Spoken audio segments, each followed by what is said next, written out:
from the middle is so proud to be a founding member of Odd Pods Media.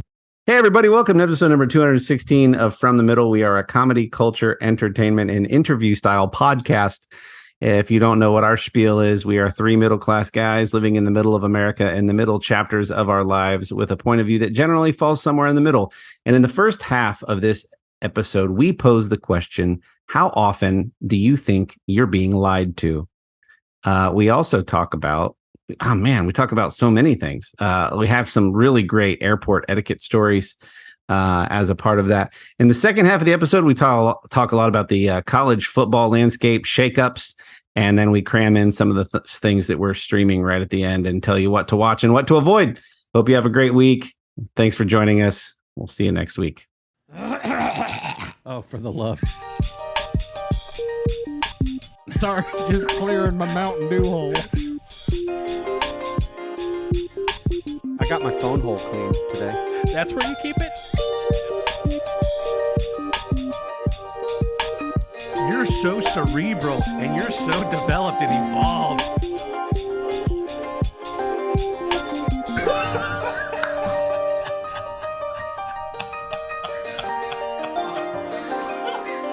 From the middle after dark over here.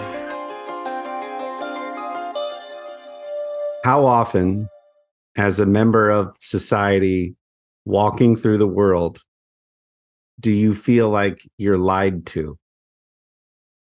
Government, McDonald's about their ice cream machine, gate agents at airports, like just in general, do you go around thinking you're being lied to? Do I assume I'm being lied to? Or do I just, if I'm guessing what percentage of the time? Yeah, generally speaking, as a consumer, a person in the world, a taxpayer, a person walking around the earth, what percentage of the time do you feel like you're being lied to? I don't assume that I am in any given situation, but if I'm guessing the percentage of the time that there's some level of bull crap in what I'm hearing, or just a straight up lie, somebody knows a fact is wrong, probably pretty high. 60, 70% of the time, people are just making stuff up. A lot. Yeah, it feels like it would be a lot. I'm like skeptical. Every time you hear words, you think more often than not they're lies. I don't think 75% of the words. I think 60 to 75% of an interaction contains a lie or bull crap. Okay. So that doesn't mean that that doesn't mean that 3 of 4 words that Kendall says are a lie. That means if I have 4 interactions with Kendall, maybe in 3 of them you bull crapped or you lied. That's fair. Let's exclude. I want to get Kendall's answer, but let's exclude from that. The BS could include hyperbole, exaggeration.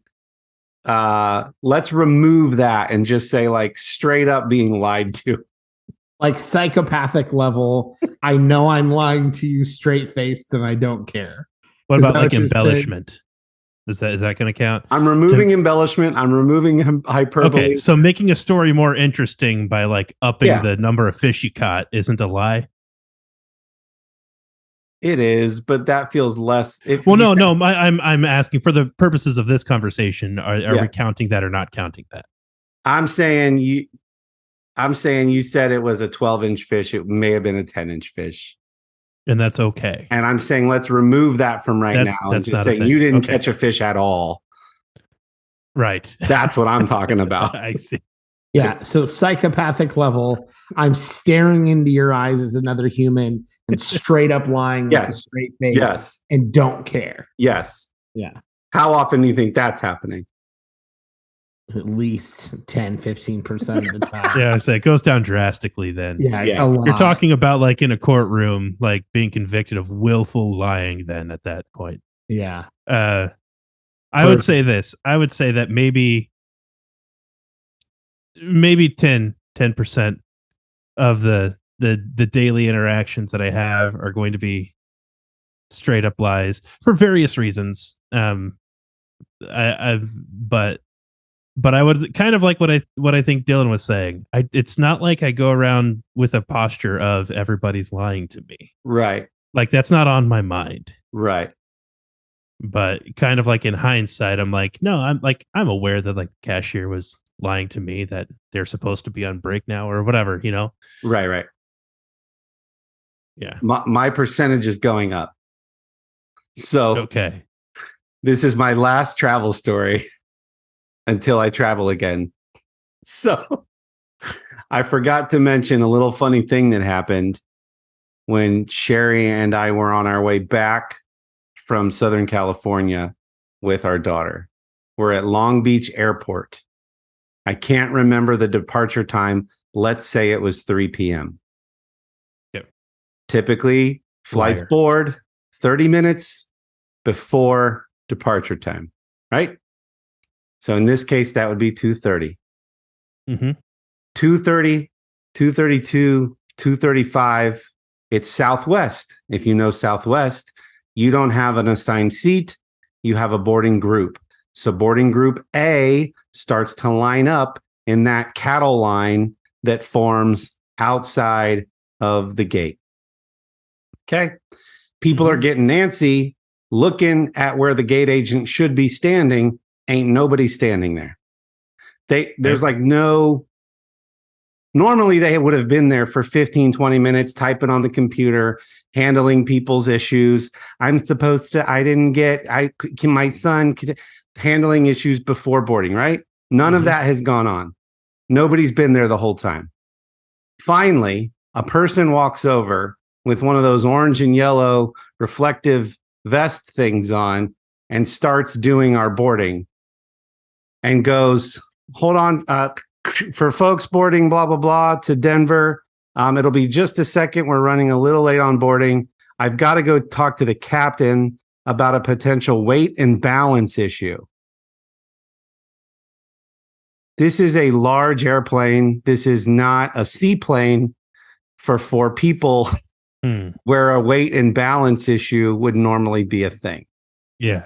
Did you like look up and down the crowd and judge like, is this a particularly heavy crowd? A lot of people who look like they fly often were like, weight and balance issue. I've never heard this before. And I just have to pause here and say, we have a very specific friend of mine that we need to bring on the show who is a flight attendant who can answer some of these questions for us. I continue. Yeah. So 10 minutes goes by. She's like, I'm going to go talk to the captain right after she said that. She goes up the zigzaggy thing because you board the plane outside at Long Beach Airport. You don't board from the jet bridge. You walk outside and go up a zigzag stairwell. She goes out there, talks to the captain. We see her leave 10 or 15 minutes later, doesn't come back to the gate. Just goes to a different part of the airport. So that girl that we thought was going to be our boarding person is gone, and we're now like 15-ish minutes beyond when we're supposed to board. Yeah.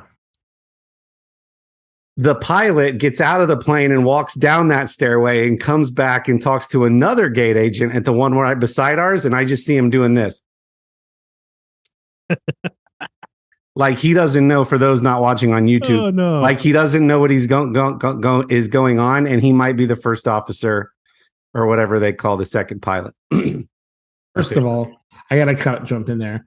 Southwest might as well be called the Wild West. Second, I was waiting for you to say that she came back and said, we figured out the weight issue. Now we're working on the balance issue. We're 50% through our issues, roughly. Yeah. Weight done, balance done. Thanks for your patience. That's not what happened. Continue. We're now and maybe I'm exaggerating. So let's call it 12 minutes. We're now 12 minutes past when we're supposed to have been boarding. Mm-hmm. The girl who said she'd go talk to the pilot is gone. Mm-hmm. The first officer has come down and is now talking to another gate agent at the gate next to ours. There's still nobody at our gate. Mm-hmm. Another 10 or 15 minutes goes by. During that time, a completely different person goes, folks, we're going to need 4 volunteers to take a later flight to Denver. Maybe this is the weight and balance issue, as in you sold too many tickets and you need to figure that out. But this is a totally different person. Mm-hmm. After they make that announcement, you see some people going, what's going on? Some people go to the front and like, can I exchange that for a flight to Hawaii? How does that work? And they're asking questions because they're volunteering to maybe be one of the people that volunteers to take a later flight and get a credit with Southwest. When all of a sudden, a completely different pilot who I've not seen this entire time with his roller bag walks up the ziggy zaggy thing and gets in the plane. And I feel like what you didn't want to say is our pilot's late. Right. And then they go, never mind. We don't need anybody to volunteer to take a later flight. We're going to board everybody and we're boarding now. Why not just say at the beginning, our pilot's a little hungover. He's eating bread to try to sober up. He'll be here shortly. Is anyone even going to question if they keep it as simple as we're running a little behind? It's going to be about another 15 minutes. Like, that's what I feel. That's what Dylan would do. Yeah. Just no detail. Yep. Just as generic as possible. I feel like that's better than a completely made up story. That is better than a made up story. That first girl never came back. Well, look, listen, Orange Vesty never even wanted to have to talk over the microphone. All right. That was way above her pay grade. And the reason that I know less detail works is because that's exactly how people try to get around product warranties, getting Amazon to refund them stuff, getting the less detail you give, the better. Hey, I just bought this new TV and it's broken. I want a new one. What happened to it? It's broken. It looks like there's a distinct hammer and nail hole across the front of the screen. The old friends, this sofa is cut in half. Yeah, exactly. So that's why it just keep it simple. That happens. Milkshake machines are broken far less than we're being told. And we now have a former high-ranking Navy and CIA official in a Supreme Court hearing telling the human public that the government has knowledge of non-human biologics. And there's a mass disinformation campaign to the public that we have been collecting craft from space since the 30s. In the Supreme Court, an actual hearing, and they're asking questions about the pilots of the space vehicles. Not only was everybody's crazy, but that guy. That's not only was his response casual, so was the question, because he says remains, and she goes, "What kind of remains?" And he says, "Non-human biological remains." What kind of biological remains could be non-human? Animal. Guess that could be. That were the pilots of the crashed and collected vehicles. Yeah. Oh man. So funny that you say that, because to catch people up, if they missed the episode, that was where Corey was recording remotely from the hotel there on that trip, and I had informed him that my wife was in the same town and indeed was very close to where they were. And my wife, on her way home from there, I don't know if it was the same airport or not, was stuck on the plane for hours because the co-pilot wasn't there. They had boarded the plane and were on the plane for a very long time. And I'm like texting with her, trying to like make it funny. Like, I bet you this guy's masculinity is taking a hit right now because you can't fly the plane by yourself, big shot. Like kind of thing. Trying to make her laugh because she gets anxious on airplanes. She gets claustrophobic. And so I know that flying is often rough for her. And so to be trapped on a plane for hours is not fun for anybody. But which apparently, by the way, he did get on the intercom to save face, I think, because he did say, I could fly it by myself, but regulations say I can't. I was he just actually reading did about address this. that. Oh, sorry. Go ahead. Go ahead. No, you're fine. They ended up canceling that flight, and she got a hotel overnight and Ugh. flew out the next day. So now I feel bad complaining that I was just slightly delayed. I didn't even miss my connection. I was just reading about that, by the way, that apparently that most airlines max time you can like sit on the runway is like 2 hours or something. I can't even believe it's 2 hours. I feel like that should be like 45 minutes and we're getting back off this thing. Well, did you hear? There was one recently that they had them on there for like 6 hours in stupid heat, and passengers were literally, multiple passengers were passing out. And when they finally decided to let people off the plane, there was like medical staff waiting. Yeah, like, it was insane. I think in the comments, one of the comments threads of that story, and a guy's going, yeah, I sat on a flight for 3 hours once. The guy next to me fell asleep right when we got on. And right when they were finally letting us off after 3 hours, he stood up because he thought we had landed. And I had to be the one to tell him we never even left. I will say this, that at some point before they had canceled the flight, they did allow them off the plane and told them that like you can just go ahead and leave if you want, and we'll get you vouchers, or you can just wait until we're actually ready to go, but you don't have to wait in the plane. Which I feel like that was probably a response to what had happened weeks prior. Where now, like, you know, the Department of Transportation is looking into that whole situation. Yeah. Now I'm really curious if that was also Long Beach. So that begs the question, would you rather be lied to at the gate, standing in the line, in the cattle line for boarding group A?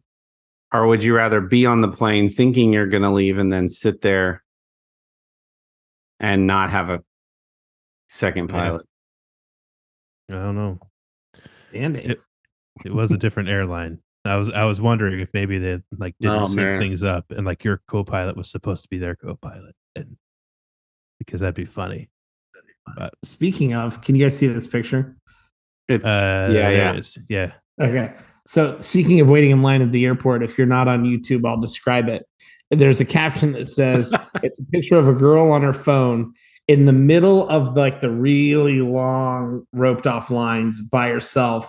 She's not moving forward with everybody else. She's just sitting in the middle. And it says, this girl at the airport waits until the queue moves all the way forward to move. People confronted her and she said, it's the same if I move now or later. And then somebody else has like reposted it with their own comment that says, I've never both completely agreed and completely disagreed with a person more in my life.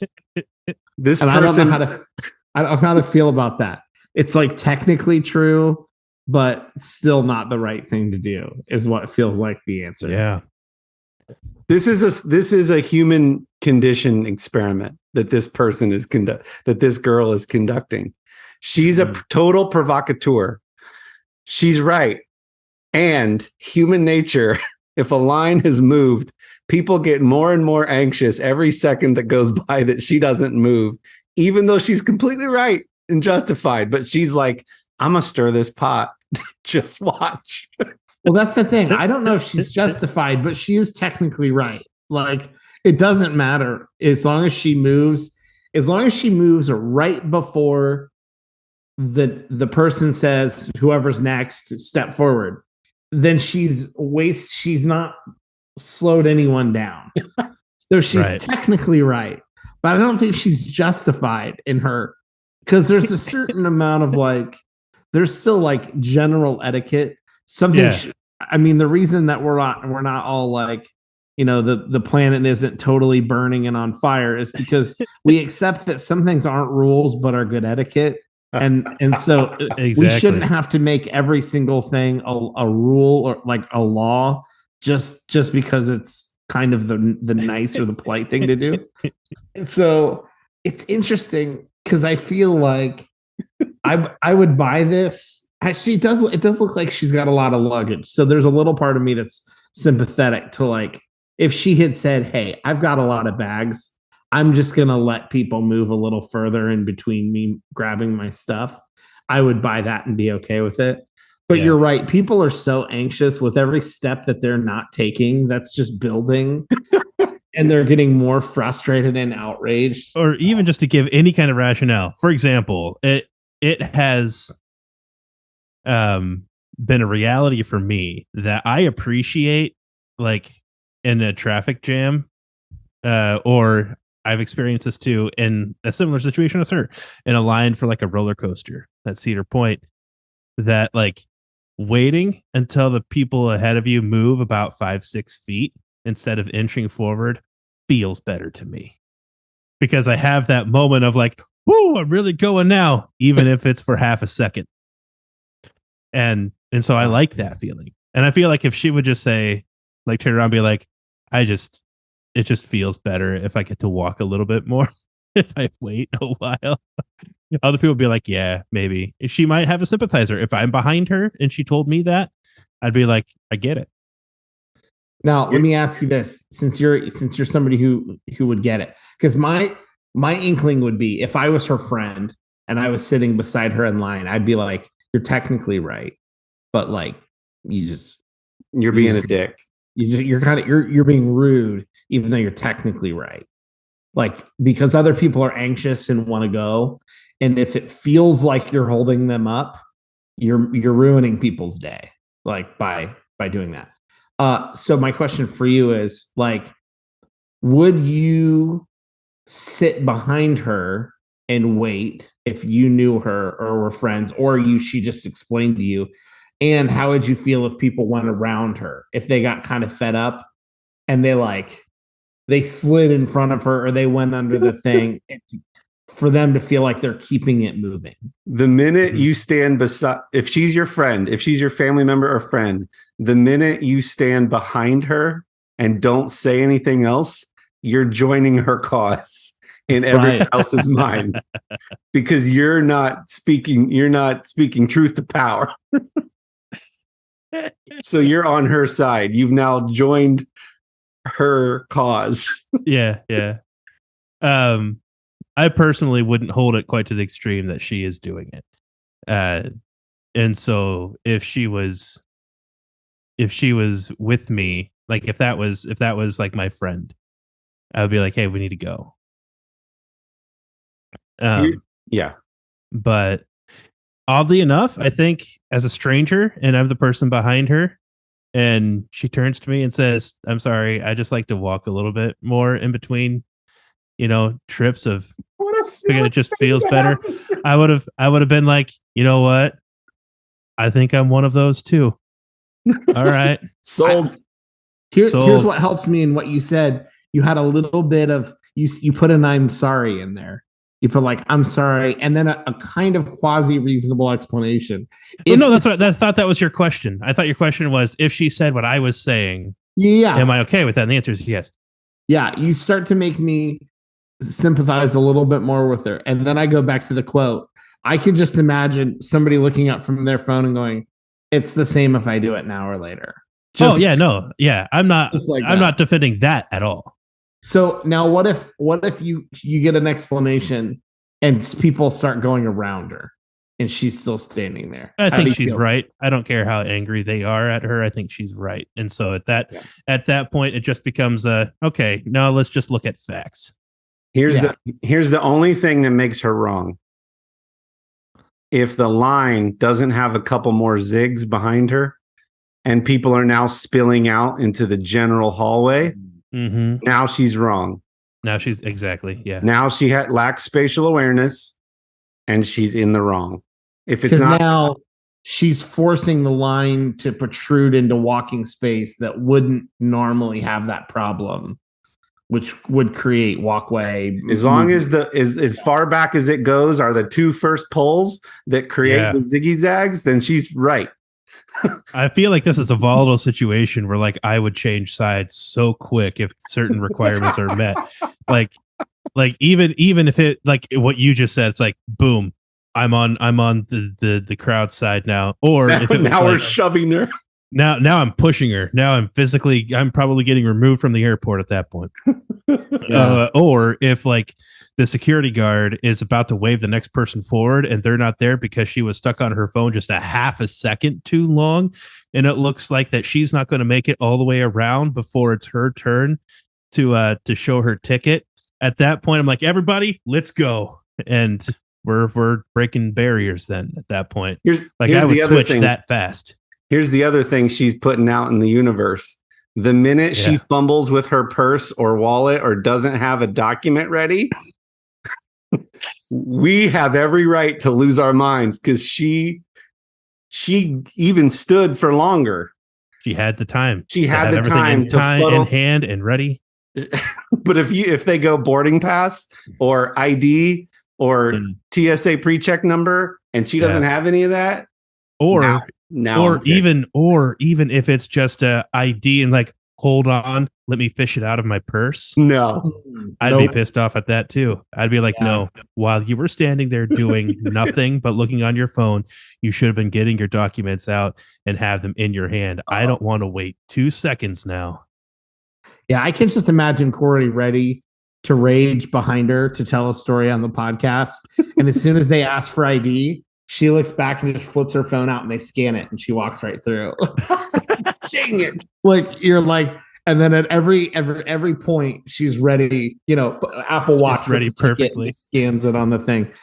Let's make a promise to each other, because I think you brought up a good point, Dylan. In this moment right now, episode 216, I don't know. Sure. I want to be the type of person, if this happened to me and she's doing this for the good of the podcast, I want to say, when she tells me that, I want to have some follow-up questions. Mm-hmm. I want to interview her choice for a few more questions. The next time someone does something like this in your lives, you need to say, I have a few more follow-up questions. First of all, who do you think you are? Yeah. So Dylan, whether that's your we can't say waiter, your server from last episode, like, you go, stop. I'm noticing here that you are trying to finish my sentences as I order things and ask for refills of things. Are you doing that because you have, is that just something you like to do? Are you trying to show me that you're on top of it and you're observant and you're like guessing my needs? Can you tell me more about why you're doing it? Like, we have to promise that whenever something happens, we'll especially ask some something like this question.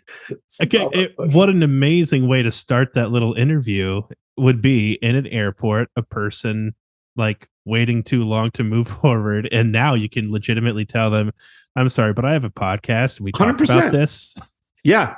The next time a lady tries to board early with the families with children under 2, the next time she tries to board with a pet in a bag, I'm going to say, I would really like to know more about your actions here. So you believe that this furry animal is a human child under 2? Because that's what the gate agent said. But you heard that includes me and my pet because I'm special. I have a podcast. I just want to know more. I want to be able to report on this happening. I think that would make for some really good content. Yeah. And he, like, first of all, there's a good chance that you could corner that person very quickly by just simply asking them, okay, is your dog under 2? Oh man. How old is your dog? But yeah, I have a podcast is a great way to, like, hey, this might be sort of a silly thing for you, but it's engaging them instead of just dismissing their behavior or getting mad at their behavior. Yeah. Or whatever.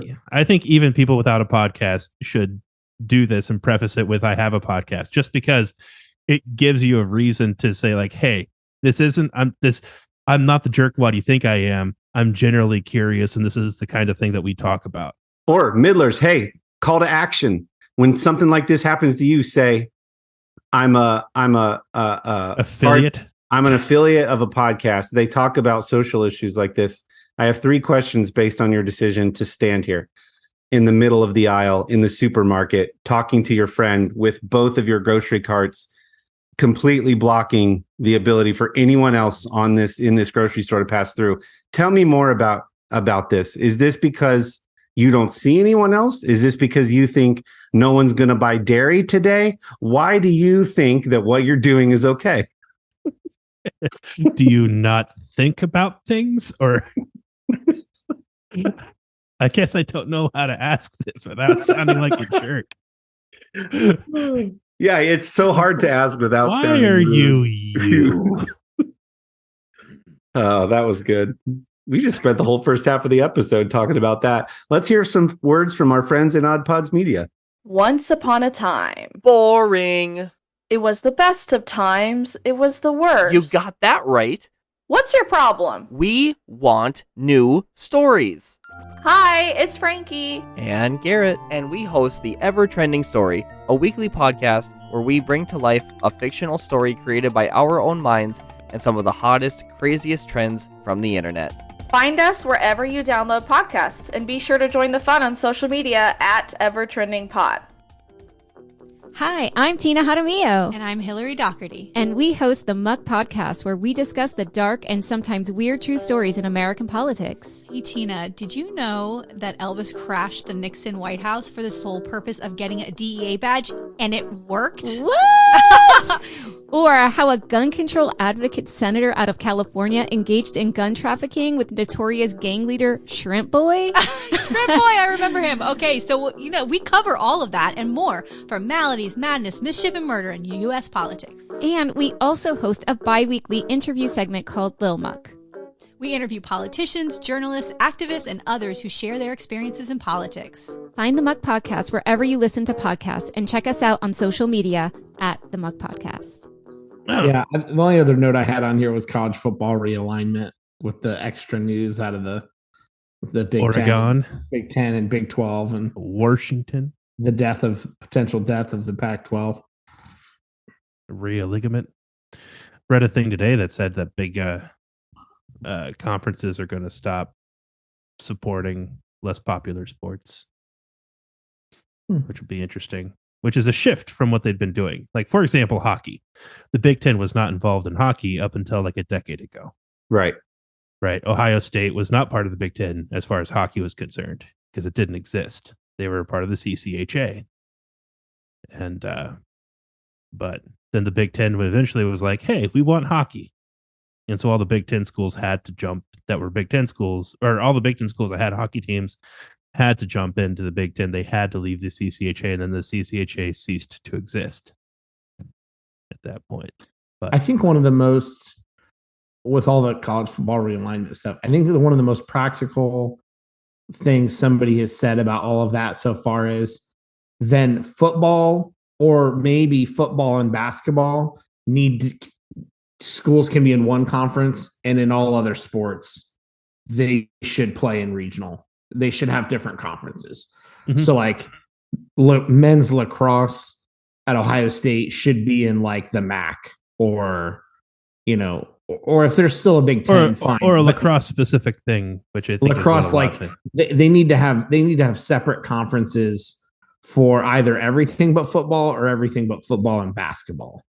Because if the money's not there, I mean, like Cal is like super in the red as a university, public university, and not making money. And so like, it's unlikely that most schools can do it for basketball and football. Maybe they can make it work for just football, but that probably makes the most sense. Like you need to go back to regional conferences for everything else if you're going to have these literally like national 4 time zone conferences for football. It's interesting. Tons of stuff. Lots happening. Yeah. We can put this in the second half. I'll figure out how to edit it in there. Yeah, I'm not sure where we if come you're in, listening now and you're like, that was weird how they just kind of started talking about this. It's because I couldn't figure out a good way to edit it. The whole time I'm thinking, is this going in? Is this where we start? We started already, man. Awesome. We started already. Yeah. No, I remember I went to Ferris State University for college, which was also a CCHA school. And at the time time that I was there was a CCHA school, and the Central Collegiate Hockey Association, and it was kind of known as the Big Ten of hockey only because it had a good handful of Big Ten schools in it, but it also had some good hockey schools that nobody had ever heard of, such as Ferris State and Lake Superior State University and others. There was a team in Alaska that was Alaska Fairbanks was part of the CCHA, and it was a lot of fun. And as a Ferris State fan, it felt good that like we were in at least one sport in the same conference as teams like Michigan and Ohio State. And I think it was my sophomore year, we won the CCHA championship. Ferris State did. And that felt great. And then I remember like being so disappointed when the Big Ten decided to take hockey. And I was like, oh no. Now my little conference that I used to love is illegitimate. But such is life, I guess. So I wonder if that happened with other sports. If the Big Ten at one point did this experiment, this financial experiment of like, what if we just take up all of these smaller sports that we're not handling right now? And then here we are, 10, 15 years later, however long it's been there, and it's not panning out. So they're going to release them all back again. I don't know. Yeah. I mean, if the sports are there, you can always make new conferences. If one dissolves, you can always build another one. Mhm. As long as the teams are there and want to keep playing. Right. It's like, I think John Hopkins is in the Big Ten for lacrosse, if I remember correctly. And like Notre Dame is in the Big Ten for certain sports. Yes. So, so it's like that already is a thing, but like not even calling it the same name, like who cares unless a whole conference does want to participate. Like the Sun Belt is still a regional conference. The MAC is still a regional conference. So like those could easily keep their names and keep their teams and participate. I think it's interesting. I mean, it's like that was the thing with taking USC and UCLA as the Big Ten. It made more sense to me. Like you might as well go ahead and get a couple more on the West Coast to like make travel make more sense. Mm-hmm. And then you might as well have those now 4 teams, Oregon, Washington, USC, UCLA. You might as well make those 4 teams just guaranteed play each other every year. Right. Because they're already on the West Coast. Why make USC go to Rutgers every year for 5 years? Like just make them go every other year, every 3rd year, 4th year. Like doesn't make them play the most Western teams more often, even if we don't have traditional divisions. Like that's what scheduling is for. People are there to figure that out. So, right. At least it makes more sense from a travel standpoint. I think that's what the Big 12 kind of did. Like they started picking up teams that made sense and were basketball related because the Big 12 commissioner is more into basketball. So now you've got like Kansas and Arizona in the same conference for basketball, which means the Big 12 is going to be a killer basketball conference with those 2 in it. And they picked up Utah, Arizona State, Colorado. All of those kind of made sense other than Cincinnati, Central Florida. Those are the 2 most Eastern in the conference. But anyways, it's been wild. There's all kinds of opinions on this, and we're not going to like say anything totally new.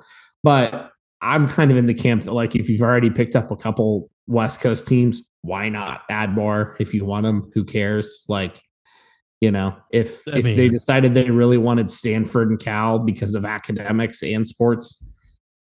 It's clear right now in the world of the Big Ten with the big conferences that like if you don't make the moves to grow, you're going to disappear. And so at this point, like, yeah, I'm all for it. Even if I don't like the idea of a Big Ten that's no longer like Midwest regionalized, I'm over that now. And I want the Big Ten to exist. And so by all means, grow because you're going to have to. Yeah. And I think that's the next. I think at this point, like, they're going to expand again. The ACC grant of rights are going to expire. And whenever that is, 15 years or 13 years or 2036, I think is when it expires. There's no doubt that they're like Florida State is itching to get out of the ACC. I think if they could pick up Florida State, Notre Dame, Clemson, Virginia, North Carolina, Duke, a handful of those teams on the East Coast that are also academic, there's no way that they won't, when that grant of rights comes up, like try to make a play for some of those. Okay, I'm going to stop you guys. As the odd man out, I have 2 questions. Answer me like I'm 5. Got it. Hey, buddy. What can... You know how when you're picking for dodgeball at school, some teams are picked last. Okay, go ahead, Suze. So is the way that it's done today, going back to what you were saying about hockey and these smaller sports, is the way that it's done today, like the University of Ohio State is in the Big Ten, therefore all of their sports are also in the Big Ten, regardless of how popular or viewed that sport is. So if it's curling, if it's bowling, if it's gymnastics, if it's track and field, if it's baseball, if it's whatever, it's Ohio State Big Ten, that sport. No, that's specific to the university. Yeah. So the issue that's what I'm saying. Ohio Each State university, might be oh, go ahead. Sorry.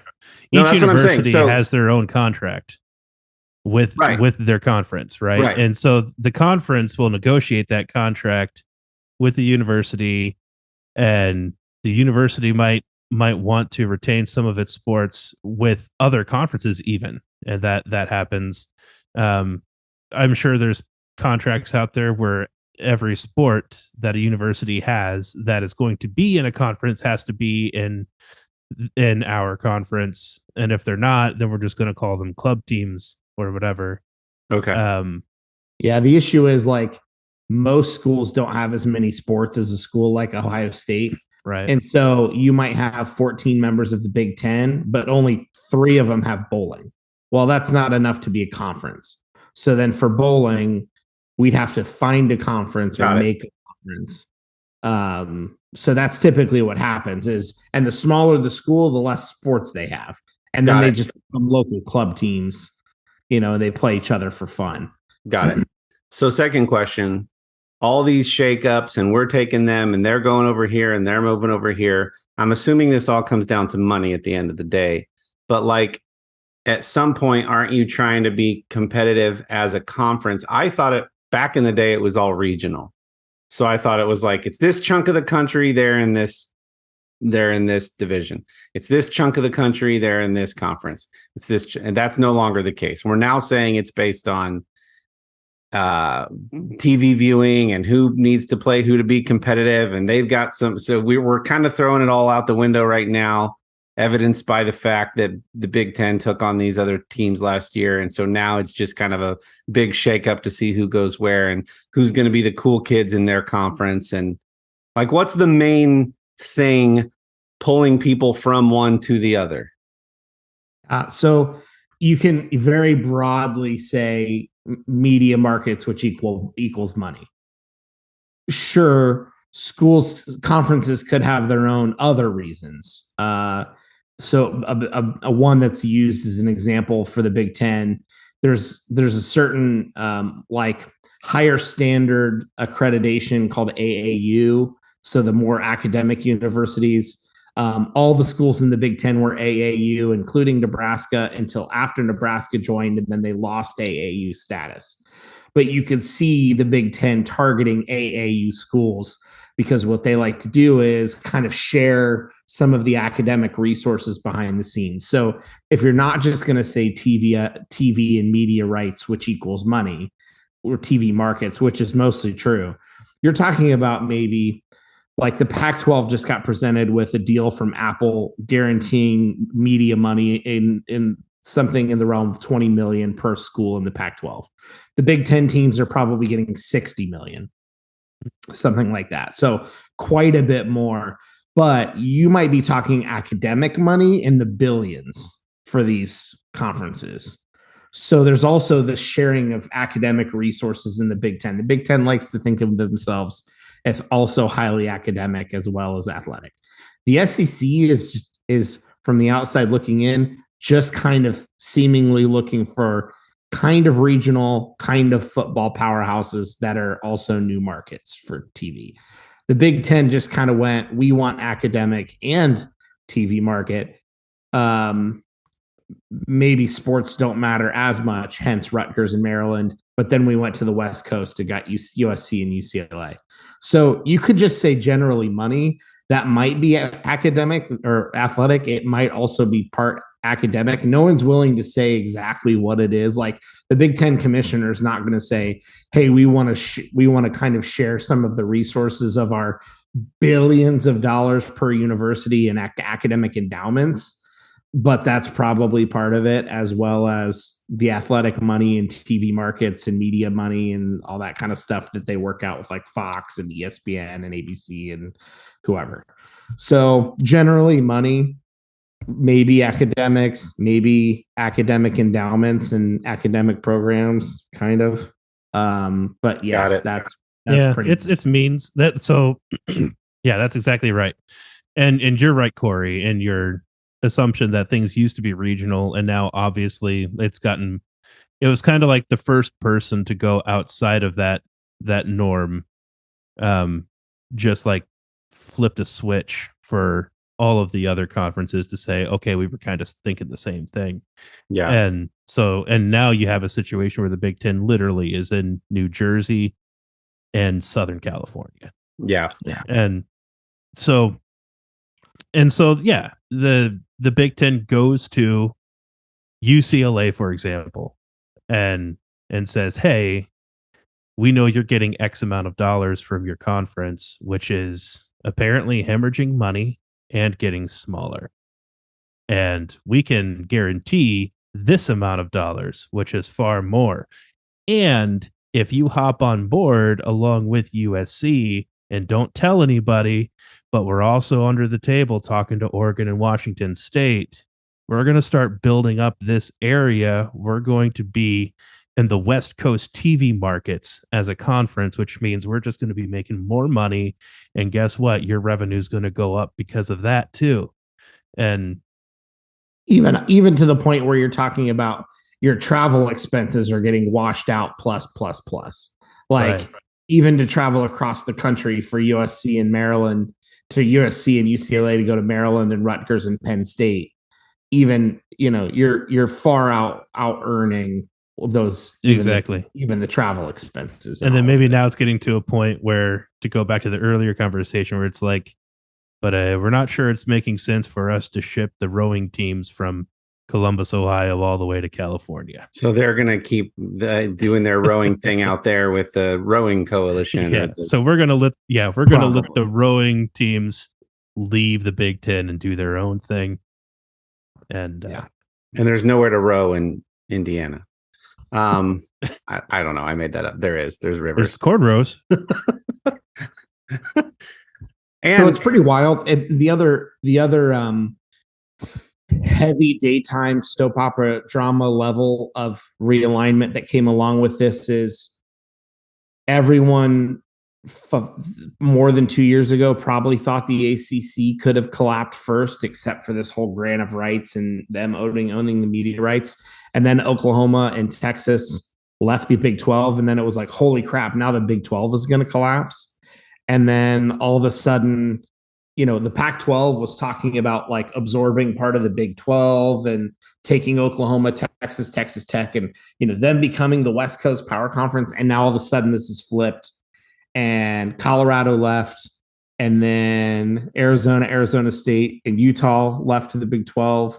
And then we poached Oregon and Washington. And so now they have 4 members left and they're sitting there like basically dead on life support. They can pull a bunch of crappier teams up into the Pac-12 and keep that branding and keep that name, but the competitiveness is not going to be anywhere near the same because all the best teams have now left and they've left the 4 worst. So the other high level of really interesting drama is not only how quickly all of this happened, probably tons of discussions behind the scenes for the last couple years, but from the public's perspective, that all basically happened in 24 hours. And not only did the Big 12 not collapse, the Pac-12 is collapsing, and it's crazy. We've been lied to for a year. That's right. That's exactly right. So, I'd like to remind our listeners that I, as a guy who really enjoys watching college football, I know almost none of what Kendall and Dylan are talking about. How much do you guys think casual college football viewers need to appreciate this stuff and have a context for all this stuff? Or is it just like, just watch the games on Saturday and have a good time? I don't know how much they need to know, but it's going to affect them one way or the other. I mean, if you like seeing Oregon play Cal every year or Washington playing Stanford every year, and now they're not, you're going to go, well, wait, why don't we play Stanford this year? What happened? Or all of a sudden, if you've got like, holy crap, the Big 12 is like the best basketball conference all of a sudden, what the heck happened? Like, well, there was a lot of shakeups. And to your other point, like, well, wouldn't you want to not add a bunch of teams and kind of like wash out everyone's results because there's more losses or there's more whatever? Yeah. Kind of like when we had the 14 playoff, because now we're moving in a couple of years to a larger playoff system. Right now, what do we do? Right now, everyone assumes the SEC is best. There's 4 playoff spots. What do we kind of assume? Every year, the SEC will probably have a good chance of getting 2 teams in. Well, we're going to go to a 12-team system, and now the assumption is going to be, well, there'll probably be 2 or 3 Big Ten and SEC teams in every year. So even though there's more losses in the conference, or even though it might seem like it's going to kind of wash out some of our results, now you're all but guaranteed the people picking are going to say, well, the SEC and the Big Ten are by far the best 2 conferences. They deserve to get the most teams in because they're all playing each other and beating each other up. So their losses don't look as bad. The Big 12 and ACC are going to move, at least in the minds of the most hardcore fans, are moving outside of the Power 5. It's really going to be a Power 2. The Big 10 and the SEC, the ACC and the Big 12 will kind of be the next tier of conferences, and then everybody else. So you're going to kind of see the Big 10 and SEC get a little more favor on some of those playoff rankings that are coming up, which just increases their chances to win and increases their chance to make money. Which I think AP coaches poll just came out, didn't it? I think preseason polls are out now. Yeah, and we're not on the 12 team into what, 2025? I thought it was next year. Yeah. Is it next year? So very likely once you start seeing all these, USC, UCLA, Washington, Oregon, Texas, Oklahoma, and the SEC. Yeah, you might see a 12-team playoff with 6 Big 10 teams and SEC teams in it. And then the other 6 are everybody else. I'll say this, Corey, that I think for the average fan that just wants to like have their team and watch them play a game and root for them to do as well as they can, knowing that for Ohio State, for example, you generally speaking understand that if Ohio State does really well and they don't lose their games, they will win it all. You know that. Like if we don't lose anything, that means we're national champions at the end of the year. Like that's true. And there's a lot of teams where that would be true of them. And so for at least around here, the typical fan, if that's all you want to do, interested in is watching a game and rooting for your team and enjoying that time, I don't think any of this matters. For the most part, you can still do that. Yeah. If you're, I would say the only thing that's changed is if you're in the Big Ten or SEC, you don't have to win out necessarily anymore to be in the playoff. If you're South Carolina and you only have 2 losses at the end of the season, normally you wouldn't be in the playoff. Now you probably are. That's the only thing different. It's probably easier for teams in those 2 conferences to make the playoff. The downsides of this are obvious. Less regional. You're losing historical matchups that have been played for 100 years. There's going to be more travel for the teams. Some of the traditional bowl game match, like what happens to the Rose Bowl? Does the Big Ten just play the Big Ten championship in the Rose Bowl every year? Yeah, that's been dead for a while now. Do they move that? I think the upside is for the fans that are tired of the Big Ten, like Ohio State playing 4 MAC teams or 3 MAC teams and then a decent out-of-conference opponent. We're replacing that with Washington, Oregon, USC, UCLA. So you're going to see some bigger matchups. I mean, Oklahoma and Texas are now back in a conference with Arkansas, Missouri, Texas A&M. There's going to be some extra heated conference games throughout the season in the SEC. And you're adding good teams to good conferences and should make for some good, more, that sort of like big time matchup. So there's good and bad to it for sure. I like what you always used to say, Dylan. It's like, it'll be fun to like make USC go play Michigan in November. Yeah, that's going to be a thing now. Like, they're going to have to figure that out. Let's play a night game with snow. Night game with snow and freaking at Northwestern on freaking Lake Erie in Chicago. And see how all those SC boys do. Let's watch some Trojans shiver. Yeah, I mean that's exactly right. So it's crazy, man. Like it'll be fun to start seeing some of these seasons and some of these matchups, and likely if you're in the Power 2 conferences, likely be able to lose some and still get into the playoff and have a good shot. Yeah, it's kind of like for me, being the odd man out on a lot of the Marvel movie stuff is like, I enjoy watching a movie or a series. But do I need to like really know all of the like facts and fandom and stuff that you guys know? And the answer to that is like, well, no, like I could still watch it and enjoy it. Right. But like, if I want Marvel to continue to be a thing, there's all of this other stuff that I could be interested in, but whether or not I'm interested in it doesn't change the fact that it's happening or not happening. It just, I could care about it. And just kind of hope that things are favorable. At the end of the day, there's nothing I can do about it. Right. Yeah. So at the end of the day, Corey can't do anything about the Big Ten Conference. So yeah, it's perfectly okay for you to like not care what else goes on. There's just so much chatter about it, and there has been, that I'm like, how much? I mean, I get what Dylan's saying too, right? It's like it gives you context for and understanding for why things are happening and why some of those matchups that you've seen historically might be changing or going away, or why conferences become more or less powerful. But it kind of is all like the sausage making. It's like at the end of the day, they got to play each other on a field and like battle it out. Yeah. Or even like if I want to spend all of the time doing research so I can figure out like where to find Easter eggs and that kind of thing, I could do that. And yes, that like people like you two might think that like that would greatly enhance my enjoyment of the franchise, or it could be like, I just want to watch a movie and that's okay too. Yeah, I think the part of the fun for me, like the next layer, especially digging into some of the college football forums, is you've got people who like, what are the next rivalries going to be that come up organically? Like, I'm excited to see like Oregon and Wisconsin play, and if they find out they hate each other, like, and you've got people traveling to places they've never been, and the week of game day, you've got fans going, "Hey, I've never been to State College before, but what are the restaurants that I need to go eat at?" And because my family's never traveled out of California or off the West Coast, and now we're so excited to go to State College for a game at Penn State. And so like there's some of that, like the culture, the food. See them in the middle of a whiteout, like exploring. And what happens when you get a bunch of like UCLA, like highbrow West Coasters,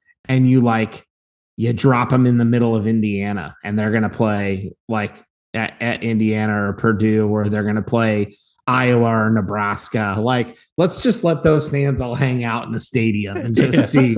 Let's just see what happens. Like, there's that whole like culture shock. Yeah. Exploring all the stuff you that don't comes have along. acai bowls here. Yeah, all the stuff that comes along with like game day, like the tailgating and the travel and the travel stories and game day atmospheres, and which fans and teams were hospitable and which ones were spitting on the fans as they the funniest and where that's going to be revealed in the funniest evidences of what you're describing will be the signs on College game day. Yeah. So like no avocado toast. That's that kind of they stuff. They said they don't have kale available as a pizza topping here. I don't understand.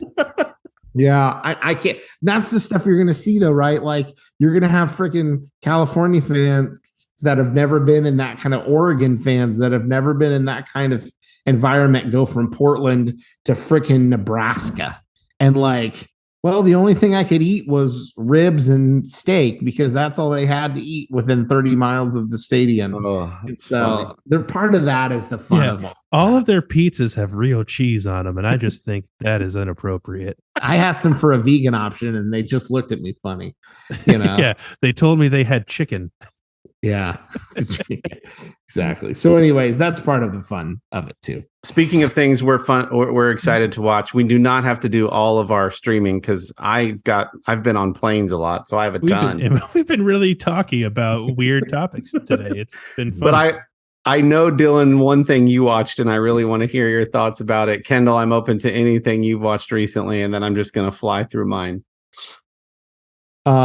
So the first one that you put a note on in our little shared note is the Beanie Bubble on Apple TV Plus with Zach Galifianakis. And let me just say, if you think that that's a comedy, it is not. I mean, it is, but it is not. It is like far more drama and weird. And you're looking, do you disagree? No, I haven't seen it. Oh, yeah, it is. It is really not funny. Like it's a, if it's comedy, it's more dark comedy than anything. So But the it's best, not even, so I'm guessing the most comedic moments were in the trailer. yes, sure. Yeah, it's really not funny. It's the only thing that's funny, it's not dialogue and it's not what they're saying. It's just kind of how absurd the whole thing is. But it's not really that they're trying to make the people or the dialogue funny. Okay. It's kind of a dark comedy at best. If you want comedy, it's really more of a drama.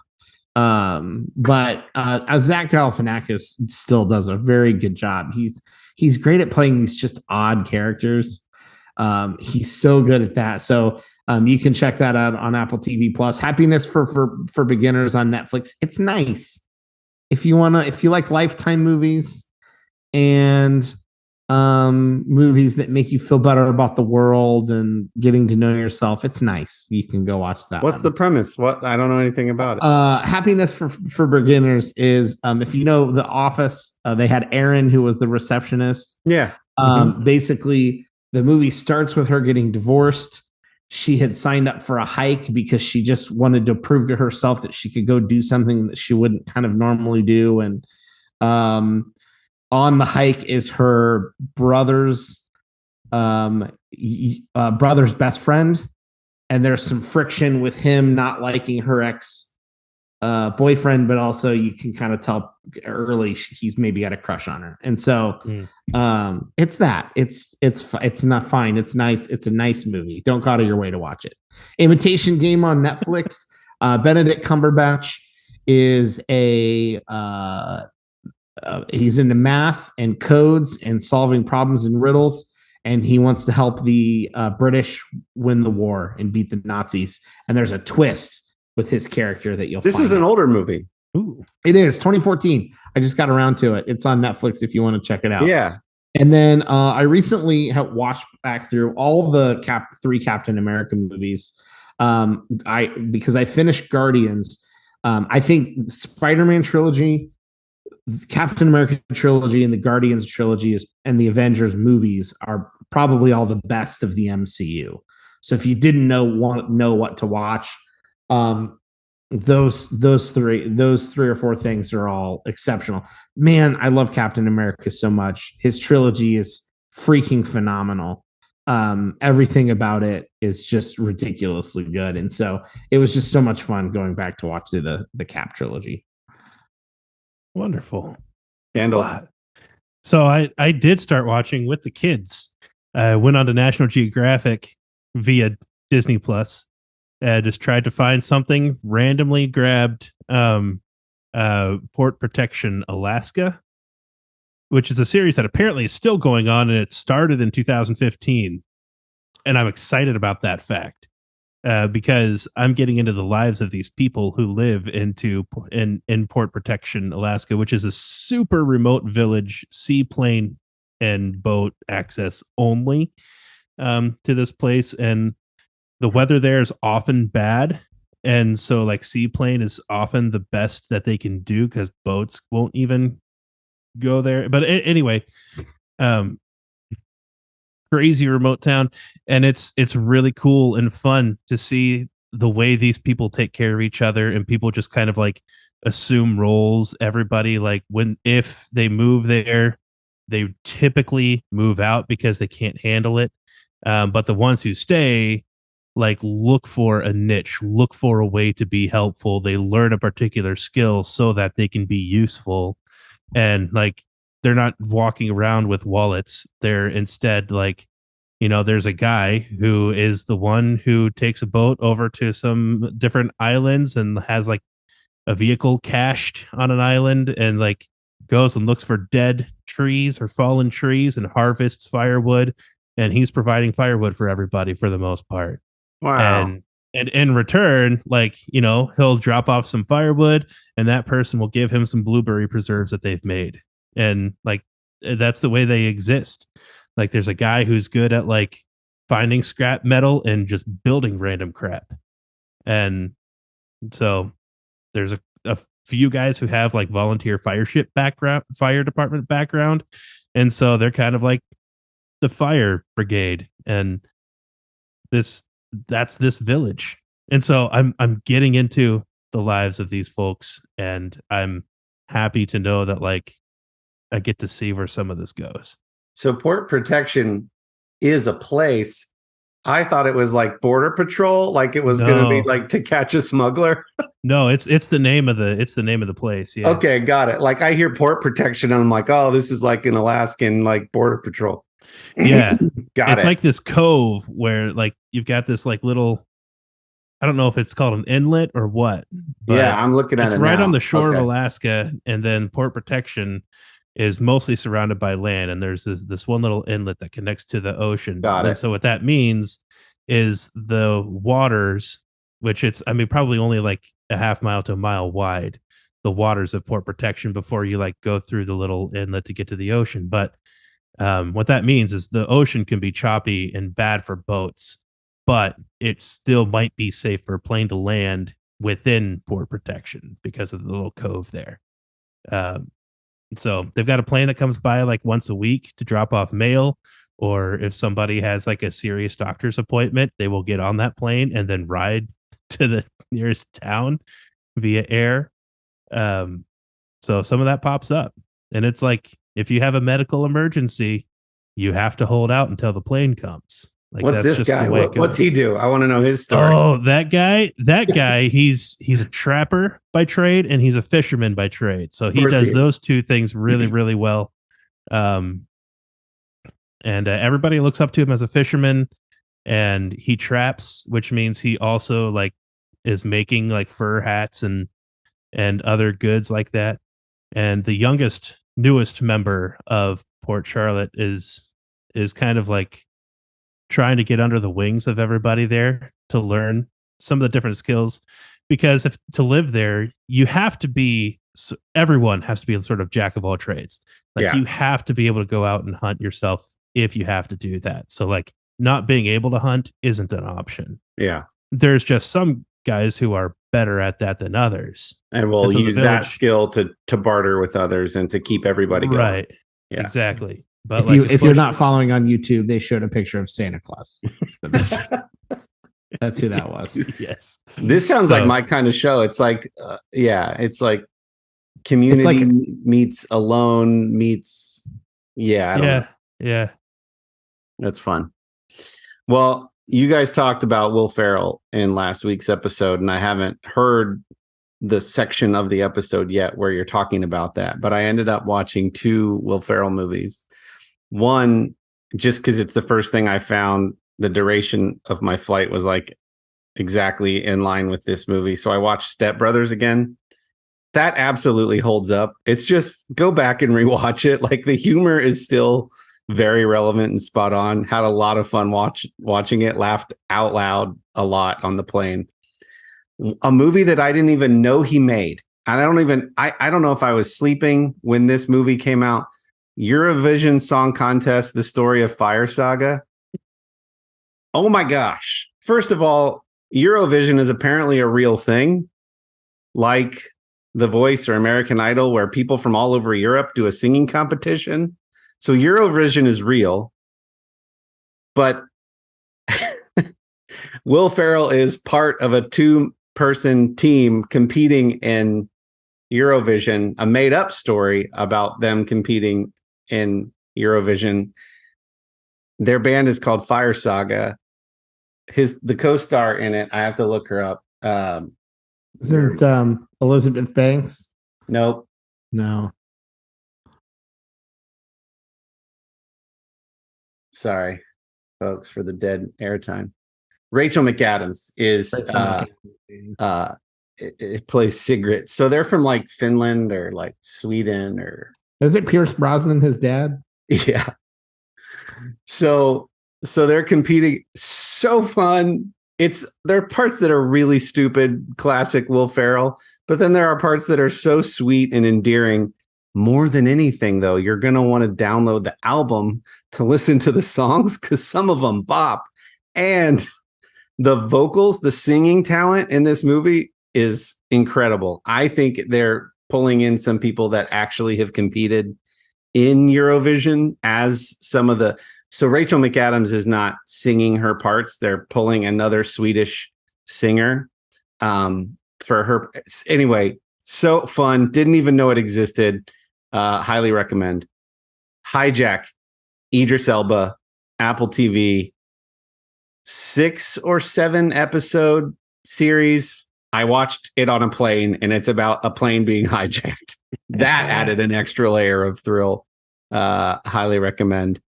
New show on Discovery started last weekend called Survive the Raft.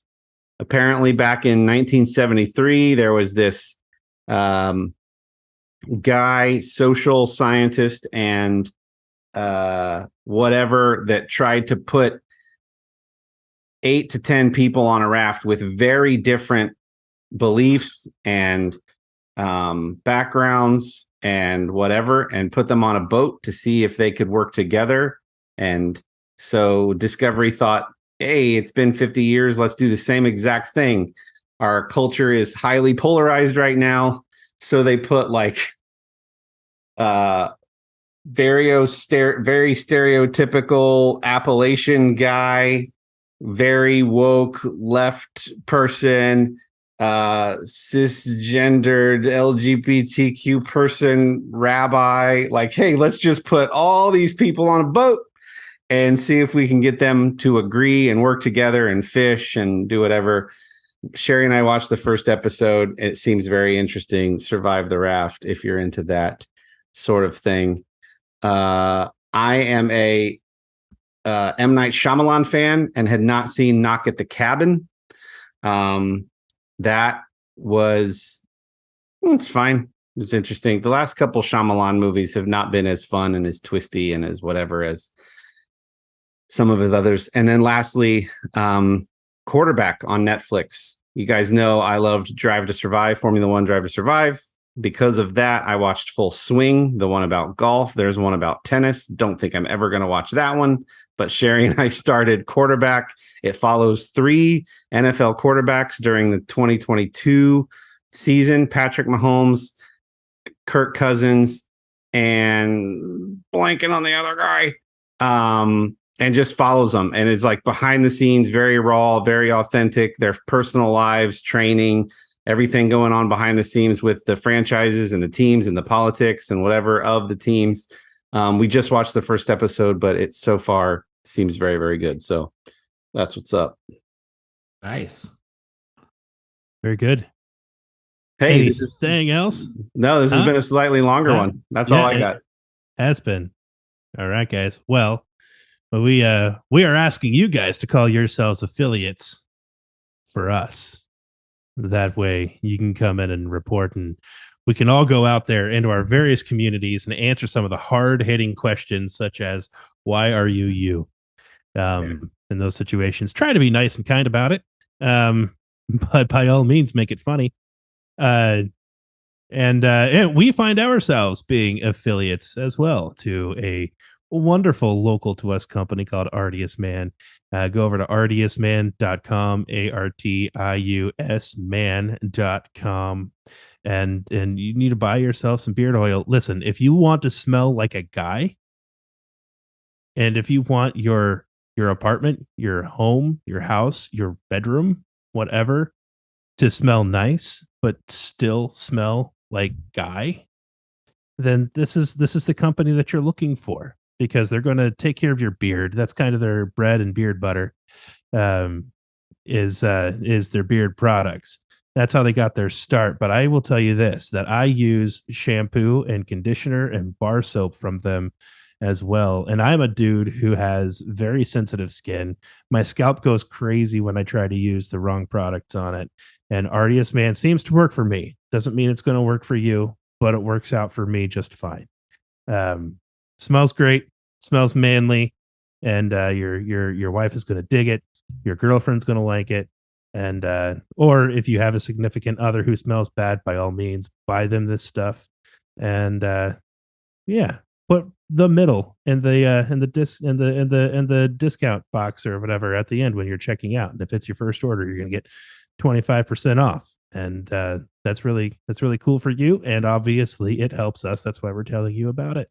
But we also, I want to point out, use the products and enjoy the products. Anything else? Bye. All right. See ya.